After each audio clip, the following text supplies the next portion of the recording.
Huwag tatapos na ba yung maliliit na yun? Yung Yun? maliliit na. Yung nandun na. Na? Yung nandun, maliliit.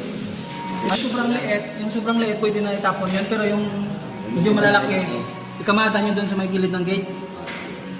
Baka natin eh. Bakit yun na, nagamit ng puro.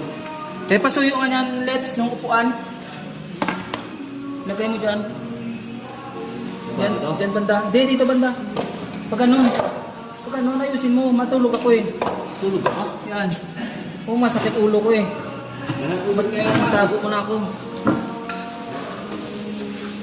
Yan, ugat ka ba? Yan. Yun na yan. Pangalan mo? Ha? Pangalan mo? Harvey? Sige. Harvey, pangalan ng resource doon. Matulog ako. Nayaya na ako ng mga dito po eh. Na?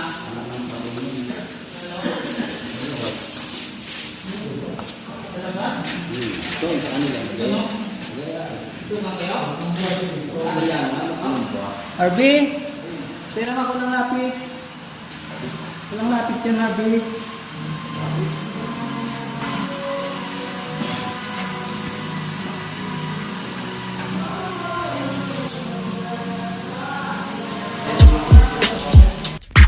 Yeah.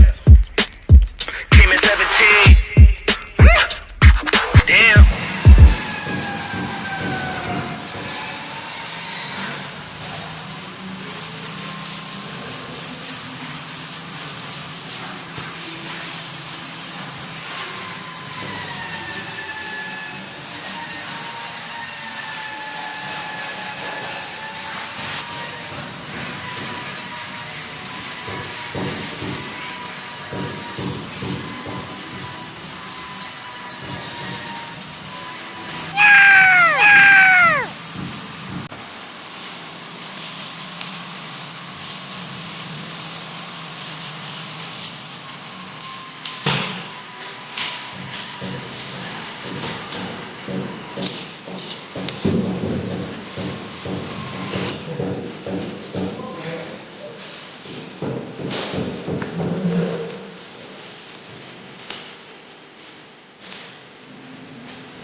Ayun yung talong.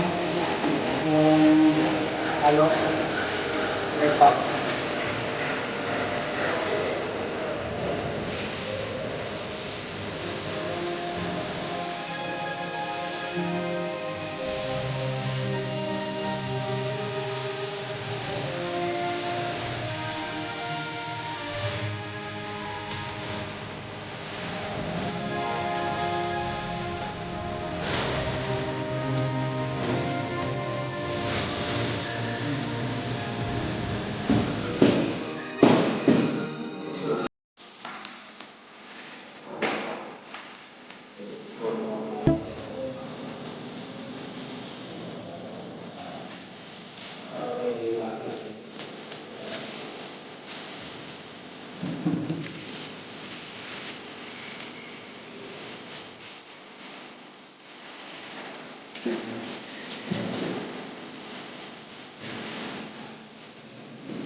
no? Pabaliktad. Dito yan, dito. Baliktad. O, ikot mo. Hindi, pag ganun ng ikot, ganun. Yan, kibig mo.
Kung tatapos na ba maliliit na yun?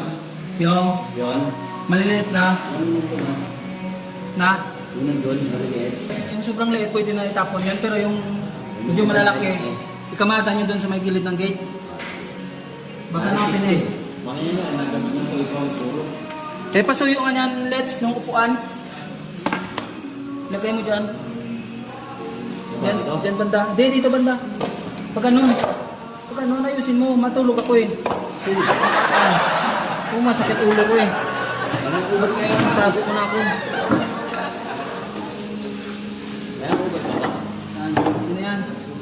Pangalan mo? Ha? Pangalan mo? RB? Sige. RB? Kung ano ng resource doon, matulog ako.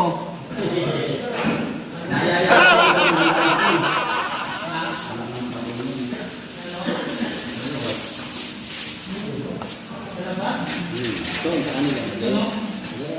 RB? Tirang ako ng lapis. Walang lapis yan, RB.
So ito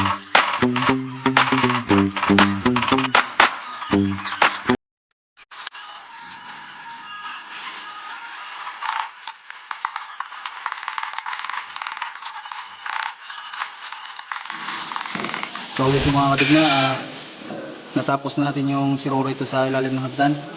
So nagtataka po siguro kayo, yung iba po siguro natatawa sa ginawa natin. So ginawa ko natin yan kasi kung mapapansin niyo sobrang baba po yung area na tinatiles natin. Mahirap naman na umupo tayo, kaya ganun ang ginawa natin. So paraan lang po yun para hindi tayo masyadong mahirapan sa ginagawa natin. So kung mapansin nyo rin ho, nilagyan natin ito, yung report na plywood. Ayan. Yung ilalim niya, nakaangat naman yung mga katigma.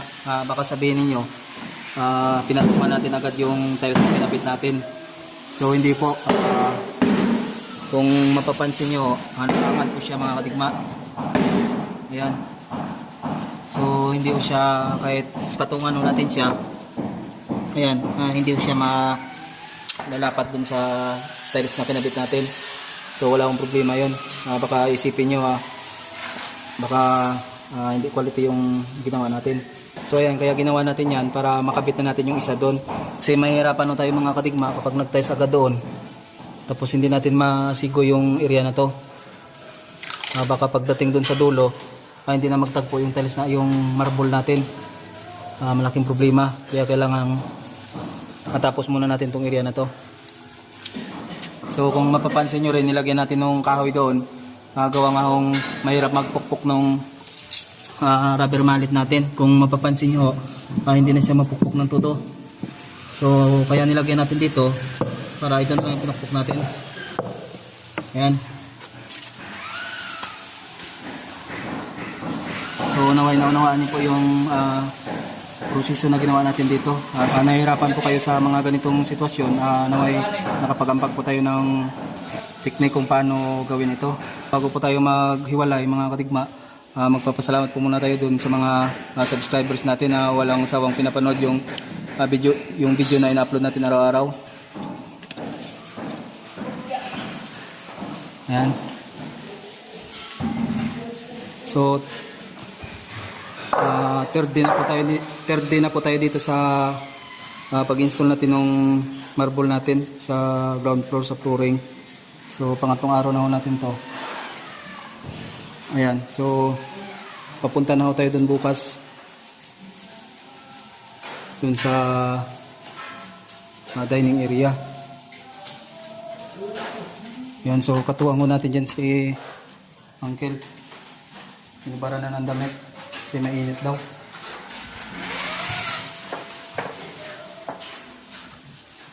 Pasensya niyo po muna yung site natin.